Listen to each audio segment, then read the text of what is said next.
Página 37.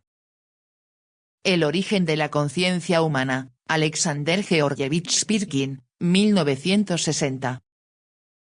Sección 2 de la introducción. 0.7. El papel del trabajo, relaciones sociales y lenguaje en la formación de la conciencia. La historia de la formación de la conciencia se la puede comprender solo como un proceso cuyo punto de partida fue el surgimiento y el desarrollo de las formas del trabajo humano y las formas de interrelación entre los hombres emanadas de aquel. La actividad laboral del hombre tiene un carácter dual que se manifiesta en sistemas de relaciones indisolublemente ligados entre sí, la relación del sujeto con el objeto de trabajo y su relación con otra gente en la sociedad. La relación del hombre con la naturaleza se realiza desde sus comienzos en el seno de las formas colectiva y social y por medio de ellas.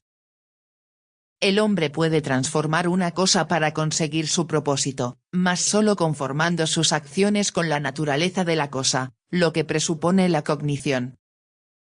De este modo el proceso del trabajo desde sus comienzos está ligado orgánicamente al proceso de la cognición. La peculiaridad del proceso laboral más o menos desarrollado consiste en que su resultado, en forma de objetivo claramente planeado, dirige la actividad durante todo su curso.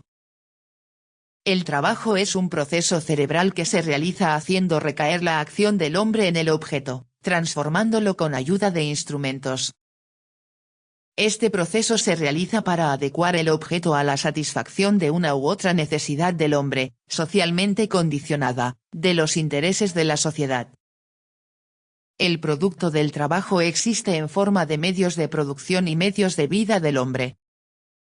Tanto en una forma como en otra está condicionado por el material empleado, por el carácter de los medios aplicados y por el objetivo previamente planteado. Destacando la diferencia entre la actividad laboral del hombre y el comportamiento de los animales, dice Marx que el hombre se distingue del animal en que, no se limita a hacer cambiar de forma la materia que le brinda la naturaleza, sino que, al mismo tiempo, realiza en ella su fin que él sabe que rige como una ley las modalidades de su actuación y al que tiene necesariamente que supeditar su voluntad. Los objetivos emanan de la necesidad humana históricamente constituida de producción de objetos de determinado aspecto y están basados en la cognición de las cosas, de sus propiedades y correlaciones. Para alcanzar el objetivo se necesitan medios, es decir, instrumentos de trabajo. Cuanto más se elevaba el hombre en su desarrollo, tanto más diversos se tornaban los instrumentos a que recurría para conseguir su objetivo y tanto más aquellos, a su vez, necesitaban para su fabricación otros, más perfectos. El instrumento es un objeto o un conjunto de objetos creado por el hombre con el fin de influir en el mundo exterior y transformarlo en interés del individuo, de la sociedad. Los monos, por ejemplo, utilizan los objetos para alcanzar el cebo. Pero estos aún no son instrumentos sino objetos empleados en calidad de instrumentos. Antes de devenir instrumentos, los objetos se presentan como objetivos de la acción. E igual a cualquier objeto involucrado a la esfera de la producción, los instrumentos son continuamente transformados por el hombre, adquiriendo formas adecuadas a sus funciones productivas socialmente fijadas. Mas siendo objeto, el instrumento de trabajo forma parte del sujeto reforzando sus órganos, a través del instrumento el sujeto percibe las propiedades del objeto como a través de peculiares órganos de sentidos. Así, por ejemplo, al golpear con el hacha un tronco duro, no sentimos la resistencia del mango del hacha, sino la resistencia que la madera presenta al hacha al palpar con una estaca el fondo del río y chocar con algo blando, largo, etc. Percibimos no la dureza de la punta de la estaca que asimos, sino la consistencia y la extensión del objeto en el fondo. En otras palabras, las terminaciones de nuestros nervios sensitivos parecen desplazarse desde la palma de la mano al filo del hacha, a la punta contraria de la estaca, al filo del cuchillo, a la parte percutora del martillo, etc. Al mismo tiempo los instrumentos están separados del hombre. transmitidos de generación a generación forman un cuerpo de conjunto a través del cual se refracta la actitud del hombre respecto a la realidad y a los demás individuos.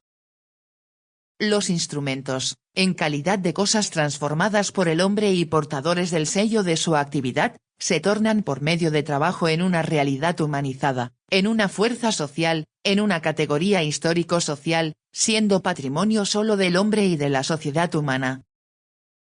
Por lo tanto, el trabajo que presupone la fabricación y la aplicación de instrumentos es el patrimonio específicamente humano, por más primitivo que sea el nivel del desarrollo en que se encuentre el hombre. En el proceso del trabajo se realizan simultáneamente tanto la transformación de la actividad en producto, es decir, su corporización, como el develamiento para el hombre de las propiedades del objeto, reflejado en el cerebro, a la par con su existencia objetiva adquiere también la subjetiva, en forma de pensamiento que se refiere a él. Igual que la actividad dirigida a la transformación del mundo, el trabajo en su forma más o menos desarrollada supone la presencia de la conciencia, siendo al mismo tiempo la condición indispensable de su génesis y fuerza motriz de su desarrollo. Parece a primera vista que la conciencia precede en el tiempo a la práctica. Actualmente así sucede. Para actuar, el hombre primero debe pensar.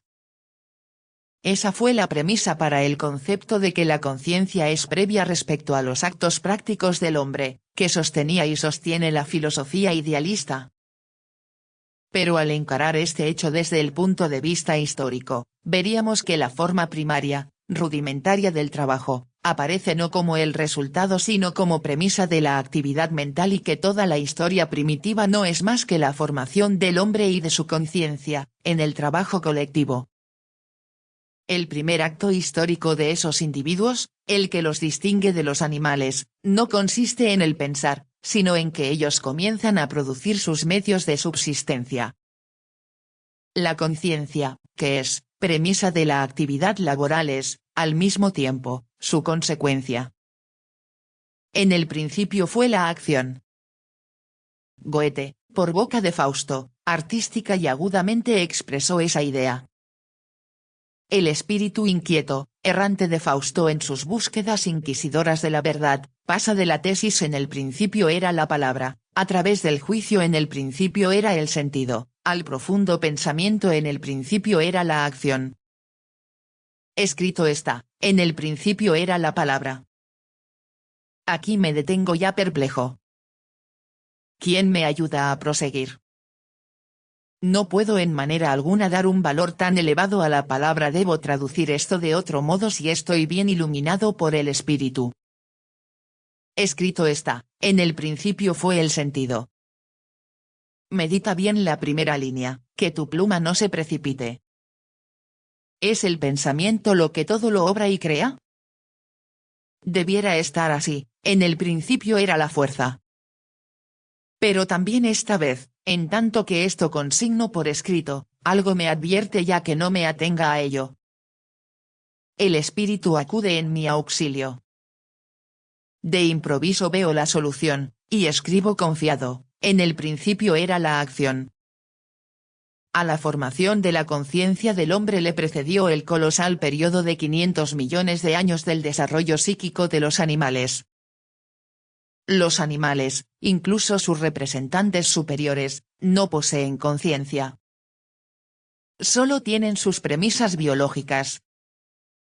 La conciencia pudo haberse generado como consecuencia del desarrollo de las formas rudimentarias de la elemental actividad laboral colectiva y de la intercomunicación recíproca entre los individuos. La actividad laboral colectiva recién surgida e inconsciente aún, ya exigía perentoriamente y ante todo la previsión de su resultado. Y luego el resultado de la actividad reflejado en el cerebro, fijado por los medios de la comunicación, comenzó a presentarse como finalidad que anticipaba la actividad subsiguiente. El resultado de la acción que deviene siempre más consciente, se torna paulatinamente un plan ideal que en lo sucesivo anticipa el proceso del trabajo. Y el resultado del proceso del trabajo deviene la realización de la finalidad. De ese modo se producía un proceso consecutivo del paso de la lógica objetiva de la actividad del trabajo y la comunicación en la lógica subjetiva del pensamiento, proceso de trasplantación al cerebro y elaboración en ella de la praxis colectiva material en el proceso ideal de reflexión social de la realidad. Antes de manifestarse en acciones, la conciencia debe haber nacido en ellas. Como se dice, puliendo el filo de su hacha de piedra, el hombre primitivo pulía al mismo tiempo el filo de su pensamiento.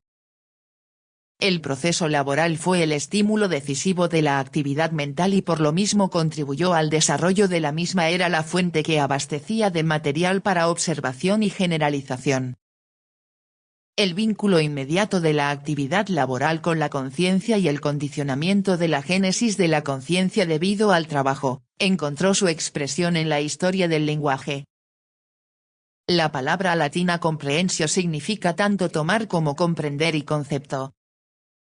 En francés comprendre significa abrazar y comprender. La palabra inteligencia, que habitualmente se emplea como sinónimo de intelecto, tiene en ruso la raíz común con el verbo umieti, que significa saber hacer algo.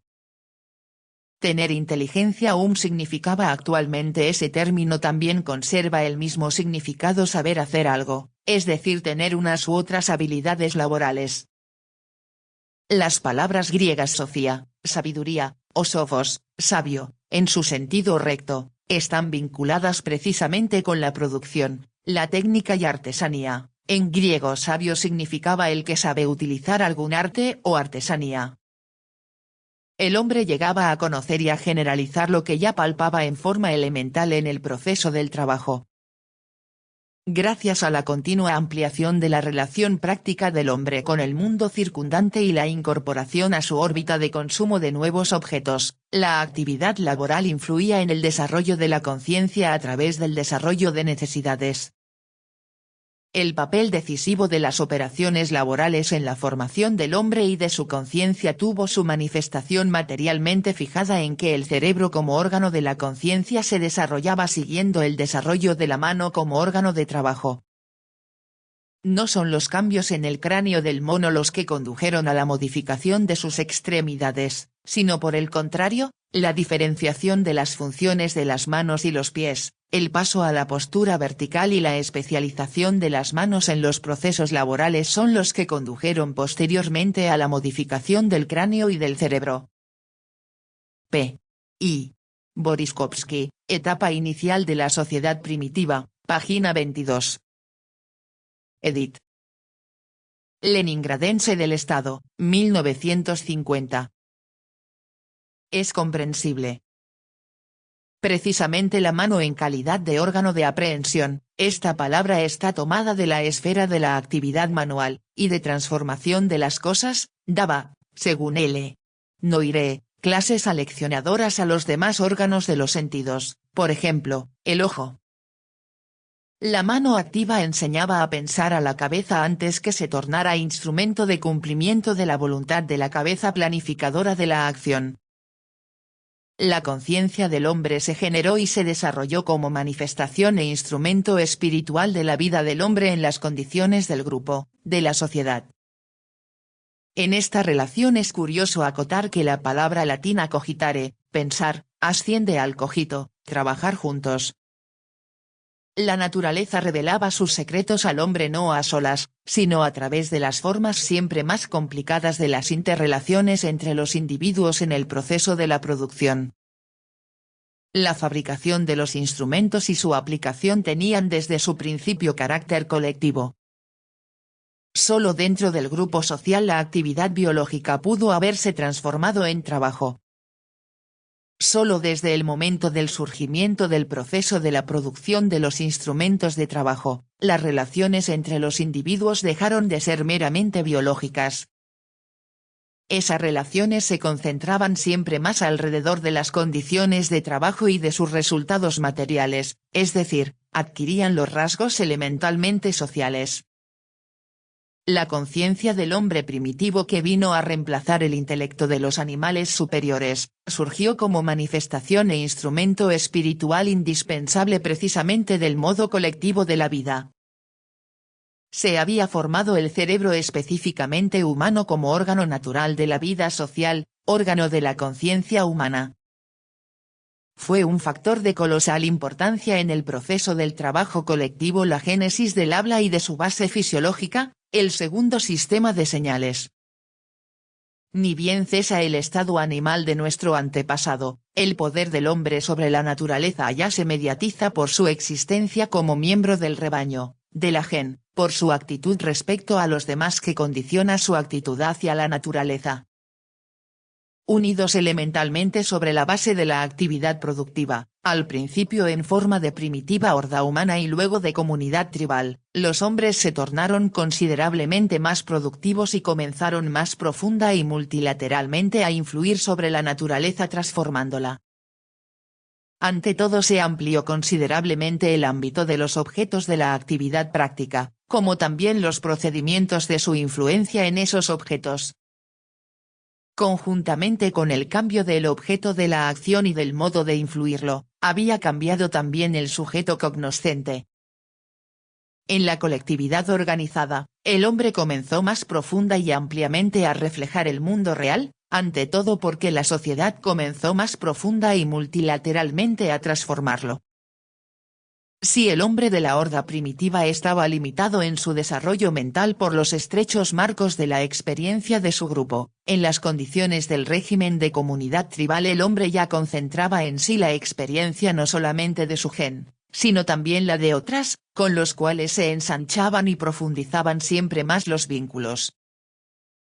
La evolución física del hombre se realizaba tendiendo a la adecuación de sus órganos a la creciente complejidad de la vida social, ante todo se iba formando el andar vertical, se acortaba el esqueleto facial ligado a la actividad de comunicación fónica, se desarrollaba el aparato periférico del habla y el encéfalo. El surgimiento y desarrollo de la actividad laboral, como también el de las relaciones de producción de los hombres primitivos, provocaron multiformes desplazamientos en la estructura del cerebro, paralelamente con los cambios cuantitativos, ensanchamiento de las superficies de ciertas regiones y del tamaño de las células de la corteza, se efectuó también una esencial reestructuración cualitativa. En el mundo animal en desarrollo, en la fase del hombre se produjo un aumento extraordinario en los mecanismos de la actividad nerviosa. Para el animal, la realidad se señaliza casi exclusivamente por excitaciones que entran directamente en las células especiales de los receptores óptico, auditivo y otros del organismo dejando sus huellas en los grandes hemisferios. Es lo que también nosotros tenemos en forma de impresiones, sensaciones y representaciones provenientes del medio ambiente circundante, tanto natural como social, exceptuando la palabra audible y visible. Es el primer sistema de señales de la realidad que tenemos en común con los animales. Pero la palabra llegó a ser el segundo, el específicamente nuestro, sistema de señales de la realidad, siendo señal de las primeras señales. I. P. Pavlov, Obras completas, T. I. P. 568, ed. Cit. Bajo la influencia de la acción cotidiana, constante, de las señales del habla, se producía en el cerebro la reestructuración del analizador motor, auditivo, y en forma mediata, también del óptico.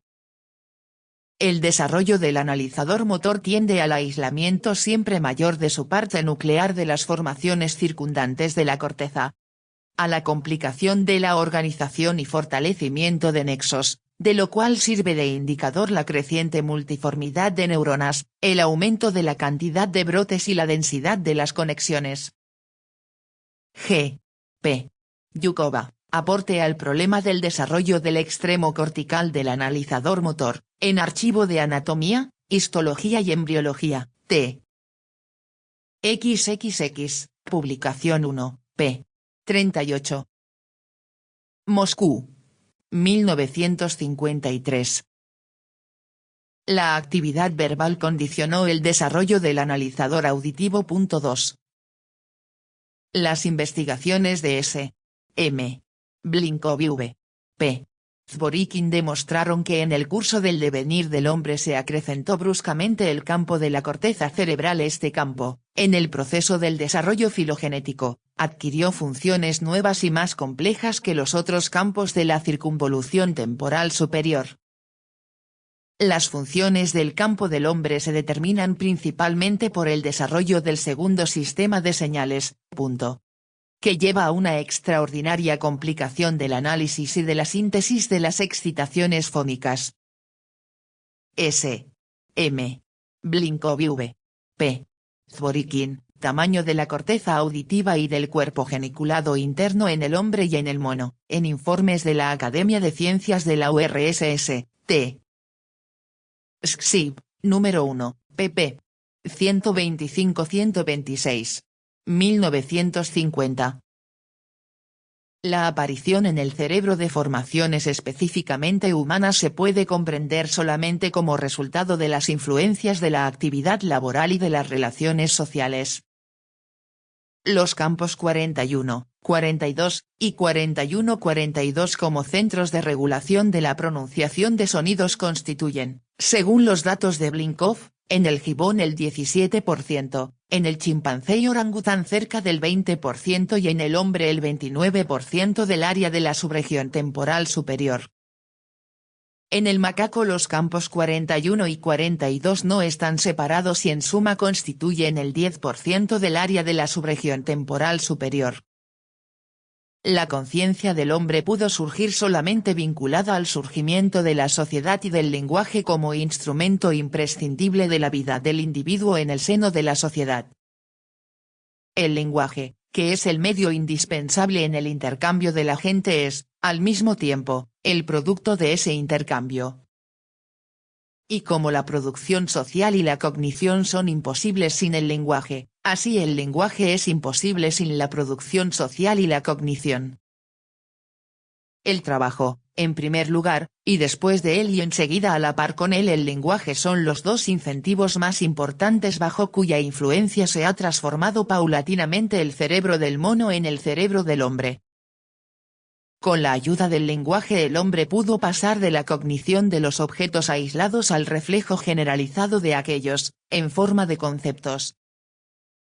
Fijando en sí las imágenes generalizadas de la realidad, la palabra influyó en forma esencial sobre la percepción. La imagen del objeto percibido se incluía en el complejo sistema de la experiencia personal asimilada, se correlacionaba con una clase determinada de objetos. El lenguaje contribuyó a la relativa independización de la actividad mental del hombre, lo que resultó ser la indispensable premisa subjetiva de la transformación creadora del mundo. Hablando de otro modo, gracias a la función generalizadora y abstrayente, el lenguaje aseguró al hombre la posibilidad de salir fuera de los límites del contenido sensitivo inicial de la conciencia, propio del hombre en los grados tempranos del desarrollo, a la esfera del pensamiento abstracto con conceptos generales y crear más tarde la ciencia, la filosofía, la literatura y el arte.